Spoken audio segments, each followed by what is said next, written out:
মৰমৰ ছাত্ৰ ছাত্ৰীসকল, তোমালোকক ক্লাছ 10ৰ অনুশীলনী 5.2 সমান্তৰ প্ৰগতিৰ অংকখিনি কৰি দিছোঁ, চাবা। এতিয়া ইয়াত প্ৰথমটো কি আছে, দিয়া আছে যে সমান্তৰ প্ৰগতিৰ প্ৰথম পদ a আৰু সাধাৰণ অন্তৰ d আৰু nতম পদ an, তলৰ তালিকাখনৰ খালী ঠাইসমূহ পূৰণ কৰা।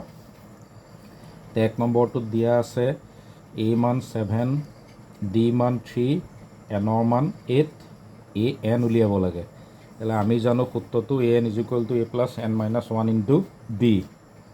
এতিয়া an ৰ ঠাইত আমাৰ nতম পদ যিহেতু 8 আছে, তেতিয়াহ'লে a 8, a মান 7, n ৰ ঠাইত 8 আহিল, 8 - 1, d মান 3। তেতিয়াহ'লে আমি এইটো পালোগৈ 3, 7 × 3 = 21, 28। তেতিয়াহ'লে n = আমাৰ কিমান হ'লগৈ, 28। 2 নম্বৰটো a = -18, n = 10, an = 0, d উলিয়াব লাগে। তেতিয়াহ'লে an = a + n - 1 × d। তাত আমাৰ মানকেইটা বহুৱাই দিলোঁ, তাৰপৰা d ওলালগৈ। 18ক 9এ হৰণ কৰি দিলে 2, তেতিয়াহ'লে d মান আমি পালোঁ 2। তাৰপিছত 3 নম্বৰটো আকৌ দিয়া আছে d মান -3, n ৰ মান 18, an = -5, a মান উলিয়াব লাগে। তেতিয়া an = a + n - 1 × d। তাত আমাৰ মানকেইটা বহুৱাই দিলোঁ। তেতিয়াহ'লে a মানটো উলিয়াবলৈ আমাৰ এইটো এফালে লৈ আহিলোঁ আৰু 51টো আমাৰ ইটো ছাইডটো চেঞ্জ হৈ গ'লে কি হ'ব, এইটো যদি এফালে আনো তেতিয়াহ'লে আমাৰ হ'ব মাইনাছ আছিল প্লাছ হৈ যাব। তেতিয়াহ'লে 46। তাৰপিছত 4 নম্বৰটো a = দিয়া আছে এইটো, d এইটো, an = এইটো, n ৰ মান উলিয়াব লাগে। তেতিয়াহ'লে an = a + n - 1 × d। তাত মানকেইটা বহুৱাই দিলোঁ, এইকেইটা এইটো এফালে আহিল প্লাছ হ'ল। তেতিয়াহ'লে n - 1 × 2.5। তেতিয়াহ'লে n - 1 = 2.5ৰ এইটোক হৰণ হৈ যাব 9। তেতিয়াহ'লে n = এইটো সিফালে গ'লে +1, তেতিয়াহ'লে 9ৰ লগত 1 যোগ কৰি দিলে হ'বগৈ 10। 5 নম্বৰটো a মান দিয়া আছে, d মান দিয়া আছে, n ৰ মান দিয়া আছে, an উলিয়াব লাগে। an = a + n - 1 × d। তাতো আমি মানকেইটা তেনেকৈ বহুৱাই দিলোঁ, ইয়াত পালোগৈ an = 3.5। তাৰপিছত 2 নম্বৰটো তলৰ প্ৰতিটোৰে শুদ্ধ উত্তৰটো বাছি উলিওৱা আৰু কাৰণ দৰ্শোৱা। এতিয়া 1 নম্বৰটো এইটো দিয়া আছে, সমান্তৰ প্ৰগতিত 30তম পদটো কোনটো এইকেইটাত সুধিছে। তেতিয়াহ'লে সমান্তৰ প্ৰগতিটো 10, 7, 4। এইটো প্ৰথমটো an মানে a1, a2, a3। তেতিয়াহ'লে আমি জনামতে a2 - a1 উলিয়ালোঁ -3, a3 - a2 উলিয়ালোঁ -3। তেতিয়াহ'লে ইয়াত d টো পালোঁ -3, d টো মানে সাধাৰণ অন্তৰ বা d। এতিয়া d টো পাই যোৱাৰ লগে লগে আমি 30তম পদটো উলিয়াবলৈ সুবিধা হ'ব। তেতিয়াহ'লে 30তম পদটো উলিয়াবলৈ আমি জানো সূত্ৰটো an = a + n - 1 × d। তেতিয়াহ'লে 30তম n ৰ ঠাইত 30 আহিল, a মান বহুৱালোঁ 30 - 1 -3। তেতিয়াহ'লে এইটো বিয়োগ কৰিলোঁ 29, তেতিয়াহ'লে = -77। তেতিয়াহ'লে শুদ্ধ উত্তৰ c = 77। 2 নম্বৰটো এইটো দিয়া আছে, 11তম পদটো উলিয়াব লাগে। সমান্তৰ প্ৰগতিটো দিয়া আছে এইটো, তাৰপৰা a1, a2, a3। a2 - a1 ওলালগৈ 5/2, a3 - a2 উলিয়ালগৈ 5/2। তেতিয়াহ'লে এইটো হৈছে ডিফাৰেঞ্চটো আমাৰ d পালোঁ 5/2 ধৰি ল'লোঁ। an = a + n - 1 × d। 11তম পদটো মানে n = 11, ইয়াতো n = 11। এতিয়া -3, এইটো বিয়োগ কৰি দিলে 10, 5/2, 2ৰে এইটো হৰণকৈ দিলোঁ 5, 5 × 5 = 25, -3, তেতিয়াহ'লে 22। তেতিয়াহ'লে শুদ্ধ উত্তৰটো b = 22। তাৰপিছত 3 নম্বৰটো দিয়া আছে কি, খালী লুপ্ত পদকেইটা, মিচিং টাৰ্মকেইটা উলিয়াব লাগে। এইটো মাজৰটো নাই। তেতিয়াহ'লে ধৰি ল'লোঁ প্ৰথম পদ a আৰু সাধাৰণ অন্তৰ d। তেতিয়াহ'লে ইয়াত a1 = 2, a3 = 26, মানে a3 মানে a + 2d। a + 2d = 23। তেতিয়াহ'লে a ৰ ঠাইত আমাৰ 2 দিয়াই আছে, এইটো 2 পাতি দিলোঁ। তেতিয়াহ'লে d উলিয়ালে 2d, 26 - 2d উলিয়ালে এইটো 24, 2ৰে হৰণ কৰিলোঁ 12। আৰু লুপ্ত পদটো a2 = a + d। তেতিয়া 2 + 12 14 2 নম্বৰটো ইয়াত প্ৰথমটো নাই আৰু তৃতীয়টো নাই তেতিয়াহ'লে a2 = a + d = 13 a4 = a + 3d = 3 তেতিয়াহ'লে 2 নম্বৰ পৰা একটো বিয়োগকৈ দিলোঁ বিয়োগ কৰিলে এইটো ওলাল 2d এইটো মাইনাছ চিন আহিল -10 তেতিয়াহ'লে d উলিয়ালে হ'বগৈ আমাৰ d উলিয়ালেগৈ -10/2 মানে -5 d মান -5 1 নং সমীকৰণত বহুৱাই দিলোঁ এইটো সেই বহুৱাই দিয়াৰ লগে লগে a মানটো পালোঁ আমি 18 তেতিয়াহ'লে a3 = a + 2d a মান বহুৱালোঁ 2 × d বহুৱালোঁ 8 তেতিয়াহ'লে আমাৰ a3 = পালোঁ 8 3 নম্বৰটোত a1 দিয়া আছে a2 আৰু a3 উলিয়াব লাগে a4 দিয়া আছে 9 সমস্ত দুভাগৰ 1 তেতিয়াহ'লে a মান পালোঁ 5 a1 a4 = a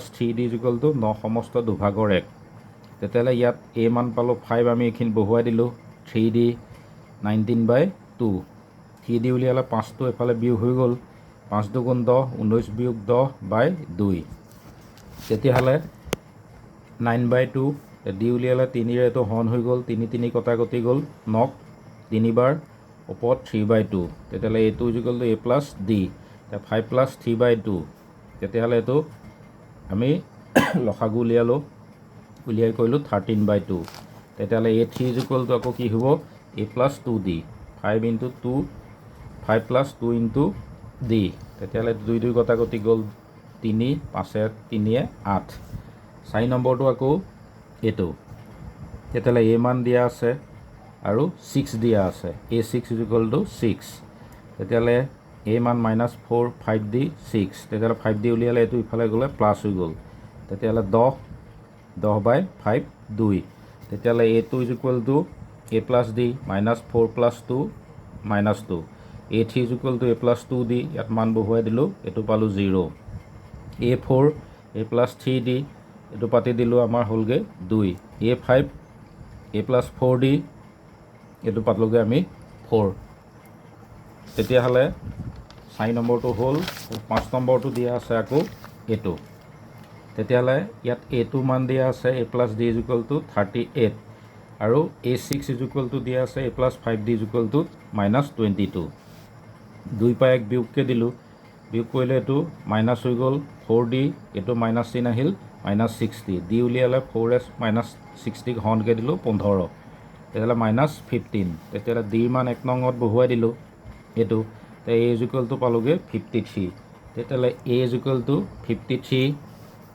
a3 = a + 2d a মান পালোঁ d মান বহুৱাই দিলোঁ 23 a4 = a + 3d a মান পালোঁ 3 × d 8 a5 = a + 4d a মান পালোঁ +4 × d এইটো 15 × 4 60 তেতিয়াহ'লে -7 তাৰপিছত 4 নম্বৰটো দিয়া আছে 3 8 13 18 সমান্তৰ প্ৰগতিটো কোনটো পদ 78 এতিয়া দিয়া আছে সমান্তৰ প্ৰগতিটো এইটো a1 a2 a3 a4 তেতিয়াহ'লে a2 - a1 = 5 a3 - a2 = 5 তেতিয়াহ'লে d টো হ'ল আমাৰ 5 ধৰি ল'লোঁ তেতিয়াহ'লে আমি জানো an = a + n - 1 × d তেতিয়া an ৰ মানটো 78 a মান 3 n - 1 d মান 5 তেতিয়াহ'লে তাৰপৰা আমি এইকেইটা কৰিলোঁ এইটো এফালে লৈ আহিলোঁ এইকেইটা এফালে লৈ গ'লোঁ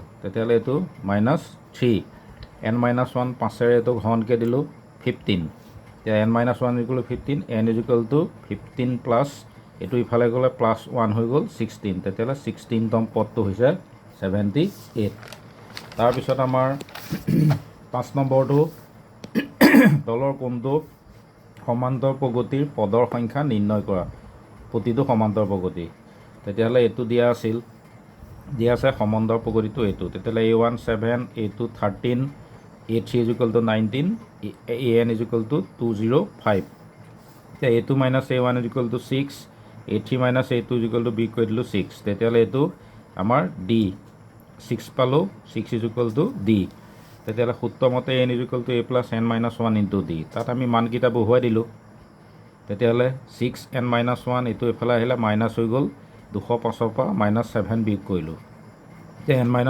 = এইটো বিয়োগ কৰিলোঁ 198 6ৰে হৰণকৈ দিলোঁ 33 n - 1 = 33 n উলিয়ালে এইটো সিফালে গ'লে পাছ হৈ গ'ল 38 তেতিয়া নিৰ্ণয় পদৰ সংখ্যা 34টা 2 নম্বৰটো আকৌ এইকেইটা এনেকৈ দিয়া আছে সমান্তৰ প্ৰগতিটো আমি পাতি ল'লোঁ a1 a2 a3 a n তেতিয়াহ'লে a2 - a1 কৰিলোঁ বিয়োগকৈ দিলোঁ পালোঁগৈ -5/2 a3 - a2 কৰিলোঁ এইটোৰ পৰা এইটো বিয়োগকৈ দিলোঁ সেইটো ওলাল -5/2 a2 - a1 a3 - a2 = -5/2 দি ধৰি ল'লোঁ এতিয়া আমি জানো সূত্ৰটো n = a + n - 1 * d তাত আমি মানকেইটা বহুৱাই দিলোঁ এইকেইটা এইটো এফালে আহিল এইটো ইফালে গুচি যোৱাৰ লগে লগে -18 তেতিয়াহ'লে এই দুটা বিয়োগকৈ দুইটা মাইনাছ মাইনাছ আছে যোগ হৈ গ'ল -65 তেতিয়াহ'লে n - 1 এইটোৰে হৰণ হৈ গ'ল হৰণ হোৱালৈ লুটি খাই গ'ল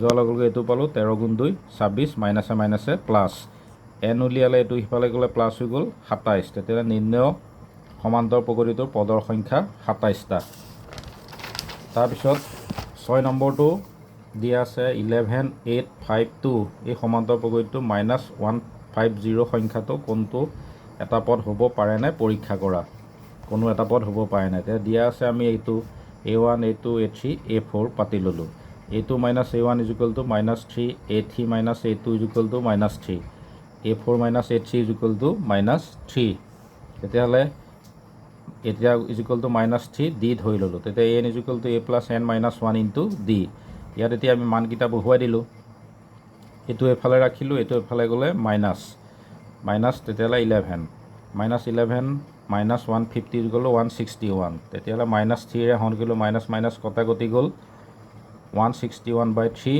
এইটো সিফালে গ'লে +1 তেতিয়াহ'লে এইটো 3 লসাগু ল'লোঁ 161 + 3 মানে 164/3 তেতিয়াহ'লে 54 সমস্ত 3/2 তেতিয়া n এইটো এটা স্বাভাৱিক সংখ্যা নহয় তেতিয়াহ'লে 1 - 150 সংখ্যাটো সমান্তৰ প্ৰগতিটোৰ পদ হ'ব নোৱাৰে ঠিকে আছে তেতিয়া তোমালোকে ভিডিঅ'টো চাই ছাবস্ক্ৰাইবো কৰি দিবা আৰু লাইক আৰু কমেণ্টো কৰিবা